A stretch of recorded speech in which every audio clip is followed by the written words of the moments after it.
예, 우리 하나님 말씀은 사도행전 7장 54절에서 마지막 60절까지입니다. 신약성경 199쪽에 있습니다. 199쪽에는 사도행전 7장 54절에서 마지막 절까지 우리 같이 한 목소리로 같이 우리 봉독하겠습니다. 그들이 이 말을 듣고 마음에 찔려 그를 향하여 이를 갈거늘 스데반이 성령 충만하여 하늘을 우러러 주목하여 하나님의 영광과 및 예수께서 하나님 우편에 서신 것을 보고 말하되 보라 하늘이 열리고 인자가 하나님 우편에 서신 것을 돌로 칠세 증인들이 옷을 벗어 사울이라 하는 청년의 발 앞에 두니라. 그들이 돌로 스데반을 치니 스데반이 부르짖어 이르되 주 예수여 내 영혼을 받으시옵소서 하고 크게 불러 이르되 주여 이 죄를 그들에게 돌리지 마옵소서 이 말을 하고 자니라. 아멘. 오늘 말씀의 제목은 스데반의 죽음과 바울입니다. 오늘도 가정에서 영상으로 예배를 드리는 우리 모든 믿음의 성도님들 가정에도 늘 하나님의 은혜와 축복이 함께 하시기를 간절히 바랍니다. 저희가 오늘로써 이제 2개월째 영상으로 예배를 드리고 있습니다. 아마 이제 5월달이 되면 이제 같이 모여 예배 드릴 수 있을 것 같습니다. 같이 또 늘 기도해 주시면 감사하겠습니다. 이제 예수님께서 부활하셔서 이 땅 가운데 40일간을 계시면서 그 40일간의 예수님의 사역을 얘기하라 하면 제가 보기에는 이 치유와 회복의 사역이라고 말을 할 수 있을 것입니다. 예수님을 부인하고 예수님 십자가에 돌아가시자 다 자기 가정으로 돌아가면 이 좌절과 낙심 가운데 있던 이 제자들을 한 사람 한 사람 예수님께서 찾아가셔서 다시 저들을 회복시켜 주셔서 다시 예수의 제자로 다시 복음의 증인으로 저들을 부르시는 새로운 일들을 저들에게 허락하셨습니다.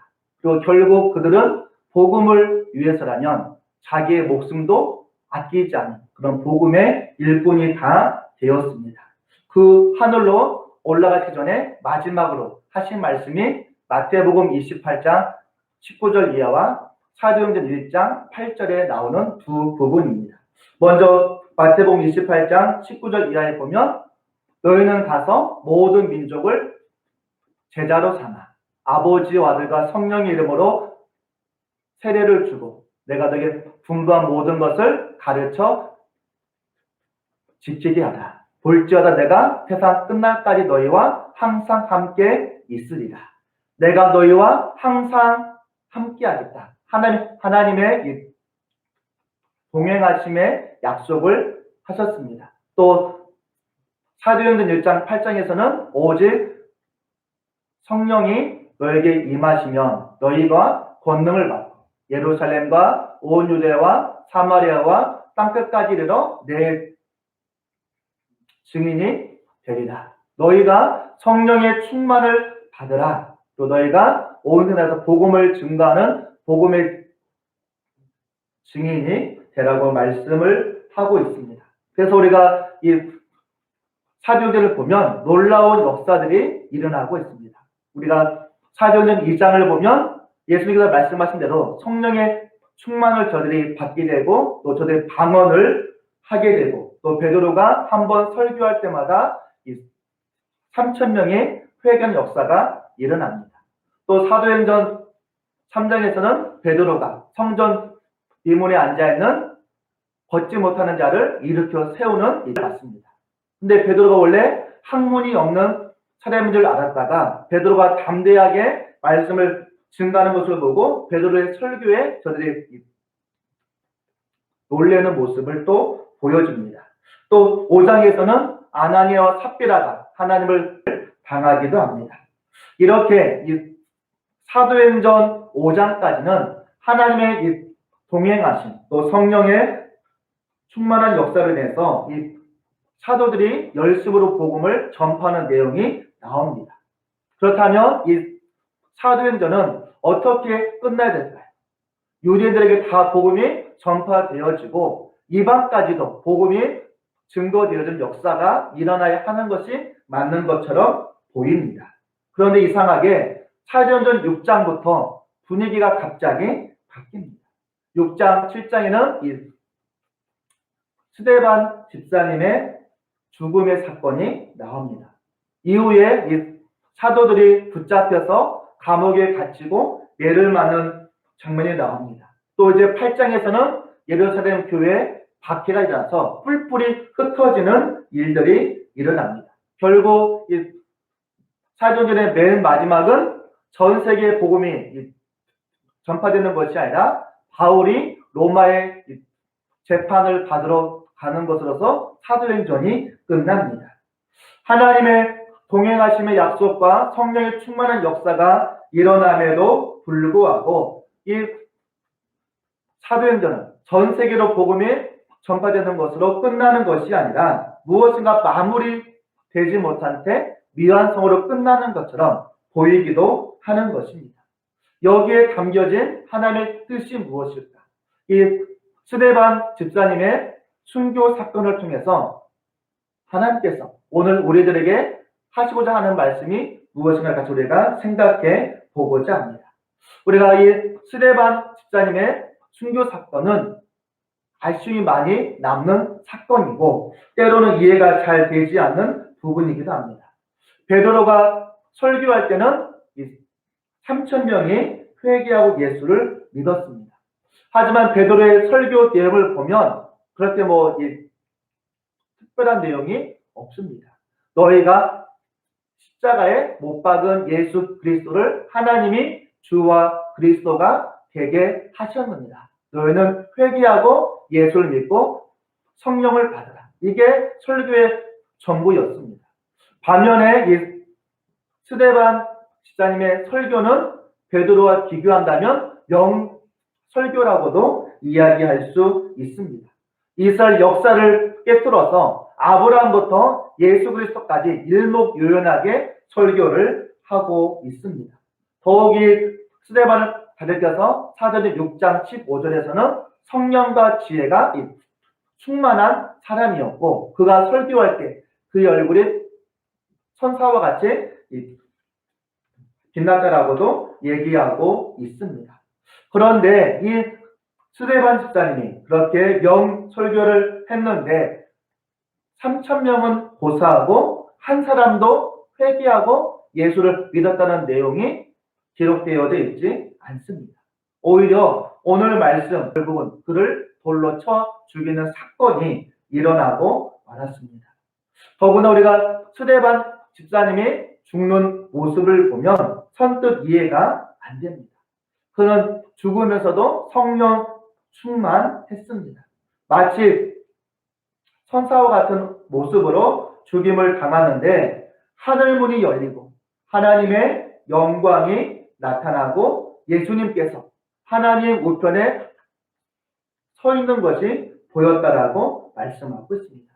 예수님께서 하나님 보좌 우편에 좋았을 텐데 그냥 베드로와 스데반이 죽는 모습을 그대로 그냥 서서 보고만 있는 것입니다. 문득 하나님께서 이 스데반 집사님에게 돌로 맞아 죽게 하셨다면 무엇 때문에 이런 설교의 능력을 허락하셨을까? 왜 죽을 사람에게 지혜와 성령이 충만하게 하셨을까? 이런 귀한 은사들을 허락하셨으면 오랫동안 그의 생명을 유지하셔서 많은 곳에 복음이 전파되어지고 더 라는 생각을 해보게 됩니다. 우리도 가끔 이런 인간적인 관점에서 보면 안타까운 이 죽음을 볼 때가 있습니다. 예를 들면 젊고 유능한 젊은이가 외국에 유학 가서 박사 학위를 받고 이제 한국에 와서 무엇인가를 하려고 했는데 한국에 오자마자 병으로나 또는 사고로 그의 목숨을 잃으면 우리가 가끔씩 저 청년이 그 학위를 받기 위해서 들인 시간, 노력, 이 비용 등이 아깝다고 생각을 할 때가 있습니다. 만약에 이 스데반 집사님이 돌에 맞으려는 순간에 하늘에서 번개가 치거나 아니면 돌을 던졌을 때 그 던진 돌이 다시 돌아서 돌을 그냥 다시 맞는다면 거기에 있던 많은 사람들은 오히려 하나님의 능력을 보게 되고 저 스데반 집사의 위대함을 더 알 수 있었을 것입니다. 누구나 이 죽음은 안타깝지만 생각하면 생각할수록 이 스데반의 집사님의 죽음은 너무나도 안타깝다는 생각을 가질 때가 많이 있습니다. 그러면 하나님은 이 스데반 집사님의 죽음을 통해서 무엇을 계획하고 있었을까요? 이 스데반 집사님의 죽음의 의미는 무엇일까요? 우리는 그가 남긴 최후의 말 한마디를 우리는 더 기억해서 보아야 할 것입니다. 오늘 스데반 집사님 맨 마지막에 하신 말씀이 무엇이죠? 우리 7장 우리 60절을 보면 우리 한번 같이 한번 읽어볼까요? 7장 60절. 자, 시작. 무릎을 꿇고 크게 불러 이르되 주여 이 죄를 그들에게 돌리지 마옵소서. 이 말을 하고 자니라. 주여 이 죄를 그들에게 돌리지 마옵소서. 이 스데반 집사님은 죽음을 거부하거나 자기를 돌로 치는 자들을 저주하지 않았습니다. 오히려 예수님처럼 자기를 죽이는 자들을 용서하는 기도를 하고 있는 것입니다. 하나님의 동행하심의 약속과 성령의 충만을 받은 사람들은 이 기적을 일으키고 수많은 사람들을 회개시키는 사람이 아니라 자기를 돌로 치려 하는 사람을 위해서 용서하고 저들을 죄를 용서하는 기도를 할 수 있는가? 우리가 생각해 보아야 할 것입니다. 우리가 이 사도행전은 예수님의 사도들이 예수를 믿지 않는 자를 전부 복음으로 구원하는 사건이 아니라 오히려 붙잡혀가고 감옥에 갇히는 사건이 많이 나옵니다. 우리가 사도행전 5장에 보면 예수님의 제자들이 잡혀서 감옥에 갇히는 사건이 나옵니다. 그런데 밤에 이 천사들이 감옥의 문을 열어줘서 이 사도들을 꺼내줍니다.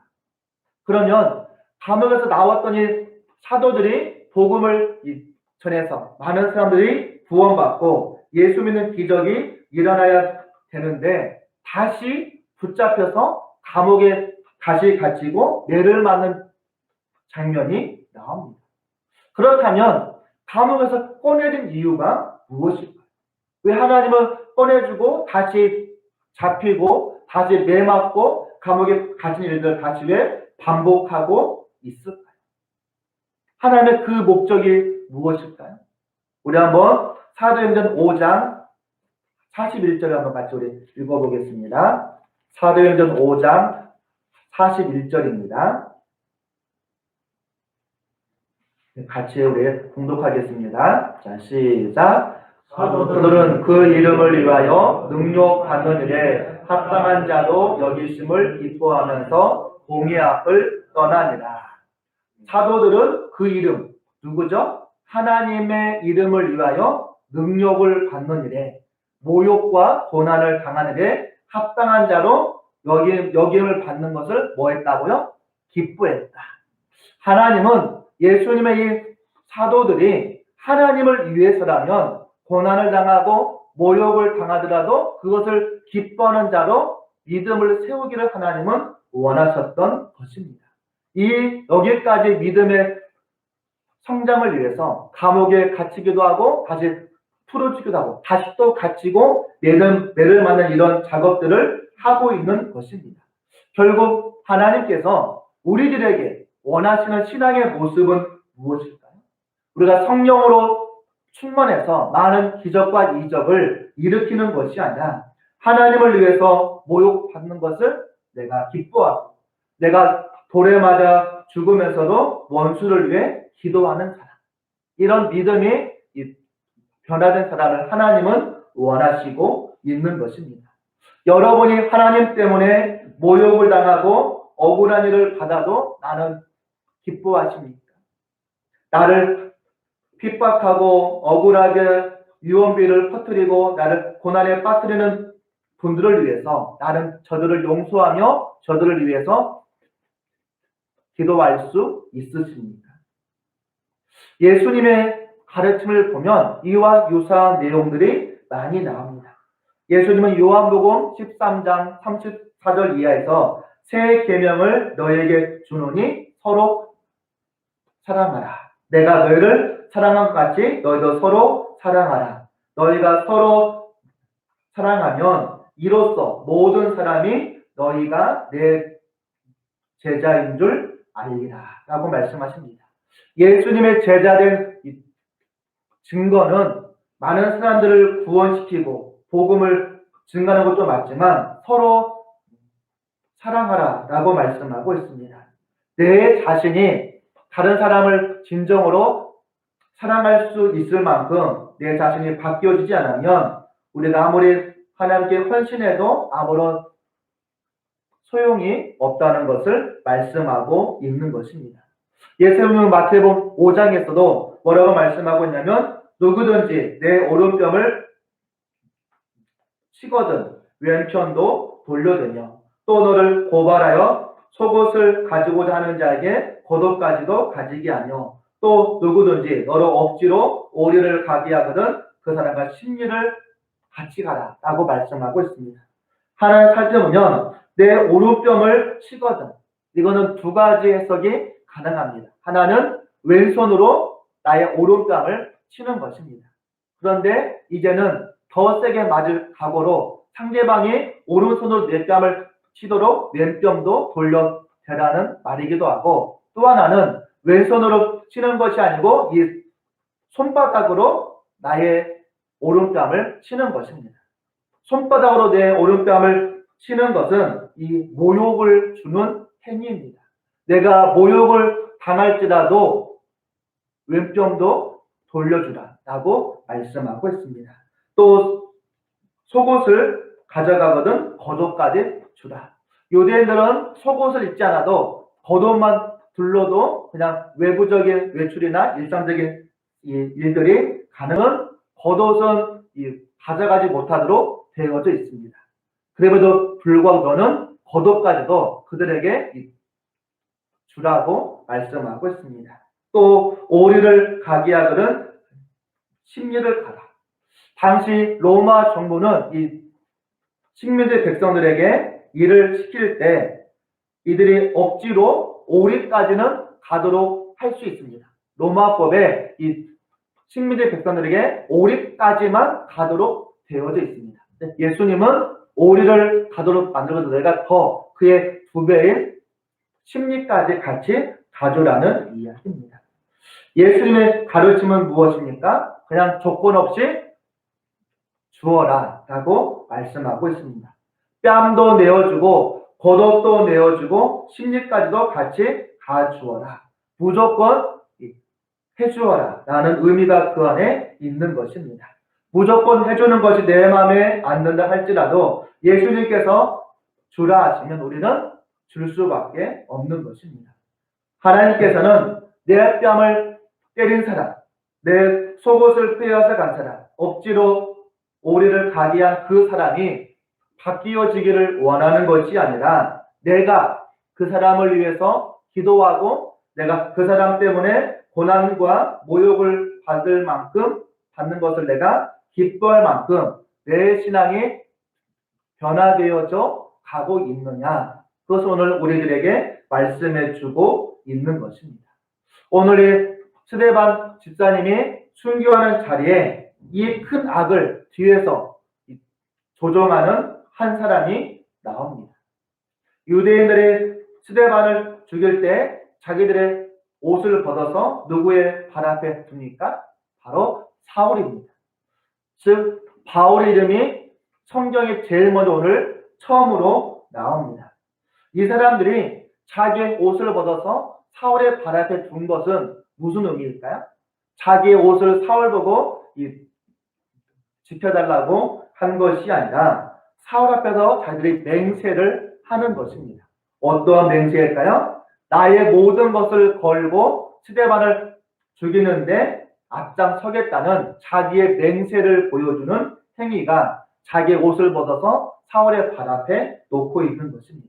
즉 사울은 이 스데반 집사님을 죽이는 일에 자신의 손에 피 한 방울 묻히지 않았지만 이 일을 진행하는 총감독적인 역할을 사울이 하고 있는 것입니다. 사울이 스데반 집사를 돌로 쳐 죽일 때 처음에는 상당히 유쾌했고 또 이다나 같은 예수의 무리를 죽이는 일이니만큼 내가 하나님을 위해서라면 내 할 일을 하고 있다라고 생각하고 있었던 것입니다. 그런데 문제는 무엇입니까? 돌에 맞아 죽는 이 스데반 집사님의 얼굴을 보니 천사처럼 빛나고 자기를 죽이는 자들을 저주하고 저항하는 것이 아니라 오히려 용서하는 기도에 사울이 큰 충격을 받게 됩니다. 마지막으로 외치던 그 기도 소리가 계속 사울의 마음을 파고들며 자기의 심장을 쿵쾅거리게 만들고 있는 것입니다. 사울은 율법을 지키면서도 마음의 평안과 기쁨이 없는데 얼굴이 천사처럼 빛나고 있을까?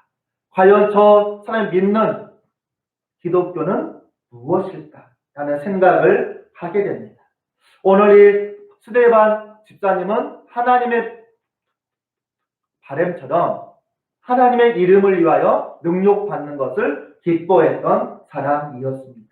살든지 죽든지 나를 통해서 아버지께 영광을 돌리는 것을 기뻐했던 사람이었습니다. 결국 그 현장에서 모든 것을 뒤에서 움직였던 사울이 스데반의 감동을 받게 되고 결국 나중에는 이 스데반이 걸어갔던 믿음의 길을 걸어가게 되는 것입니다. 그리고 결국 바울이 나중에 이름이 바뀐 바울이 뭐라고 고백하냐면 빌립보서 1장 20절에서 살든지 죽든지 내 몸에서 그리스도가 존귀하게 되게 하려 하나니 이는 내게 사는 것이 그리스도니 죽는 것도 유익합니다. 나를 통해서 그리스도가 존귀하게 되기를 나는 원하고 나는 살든지 죽든지 나는 다 유익하고 이 안에 사는 것은 그리스도라고 고백하고 있는 것입니다. 일반인들이 보기에 이 스데반 집사의 죽음은 아무런 가치도 없고 억울한 죽음이고 초대교회 최악의 날인 것처럼 보였지만 다른 보이지 않는 한쪽에서는 찬란한 여명이 발가하고 있었던 것입니다. 어찌 보면 가장 절망적인 날에 하나님은 희망의 빛을 준비하고 있었던 것입니다. 스데반 집사님의 순교를 통해 놀랍게도 복음이 사울의 마음 깊은 곳에 뿌려지기 시작하고 있었던 것입니다. 어찌 보면 초대교회 첫 순교자 스데반 집사의 순교날, 가장 슬픈 날, 우리가 생각하지 못했던 사울이라는 일꾼을 하나님은 세워가고 있었던 것입니다. 그리고 이 사울은 나중에 바울로 변화되어지고 이 스데반 집사님의 삶을 모델로 삼아 그들을 쫓음을 통해서 오늘날 세계 복음화의 기틀을 마련하고 있었던 것입니다. 어찌 보면 이것이 하나님께서 이 스데반에게 맡겨줬던 역할이라고 얘기할 수 있는 것입니다. 이 성령과 지혜가 충만했던 스데반, 하나님을 위해서라면 모욕을 받아도 죽음을 당해도 기뻐했던 스데반, 자신을 죽이려는 자들을 위하여 축복하며 용서하며 기도해 줄 줄 알았던 스데반. 어찌 보면 스데반 집사님은 하나님의 말씀에 온전히 순종하고 자신이 변화된 삶을 살아갔던 사람이었던 것입니다. 그리고 그의 모습을 통해서 아무런 구원자가 없는 것처럼 보였지만 결국 이 사울이라는 위대한 사람이 태어나게 된 빛 바탕을 이루어 나가고 있는 것입니다. 오늘날 하나님과 동행하는 사람, 오늘날 성령 충만한 사람은 과연 누구일까요? 그 능력으로 세상을 바꾸어 나가는 사람이 아니라 그 능력으로 바로 자기 자신을 변화시키는 사람이라고 얘기할 수 있는 것입니다. 우리의 믿음의 싸움은 바로 나 자신과의 싸움이라고도 얘기할 수 있는 것입니다. 우리가 코로나19로 인해서 마음대로 교회에 오지도 못하고 모여서 예배도 드리지 못해서 우리의 신앙을 지키기 어려운 이때에 우리가 믿음으로 하루하루를 살아가면서 하나님께서 원하시는 모습으로 나의 모습이 바뀌어져 간다면 나의 바뀌어진 모습을 통해서 위대한 소망의 빛이 나오고 구원의 역사가 일어나고 복음이 증거되고 나를 통해서 누군가는 바뀌어지는 삶을 살아갈 수 있는 것입니다. 나의 변화된 모습이 보이십니까? 오늘 스데반 집사님은 그의 삶의 모습을 통해서 사울이 변화되었던 것처럼 오늘 나의 신앙의 모습을 통해서 우리 가정의 구성원들이, 우리 교회 구성원들이, 우리의 이웃들이 나의 신앙의 모습을 보고 변화받는 구원과 변화의 사건이 일어날 수 있기를 간절히 바라겠습니다.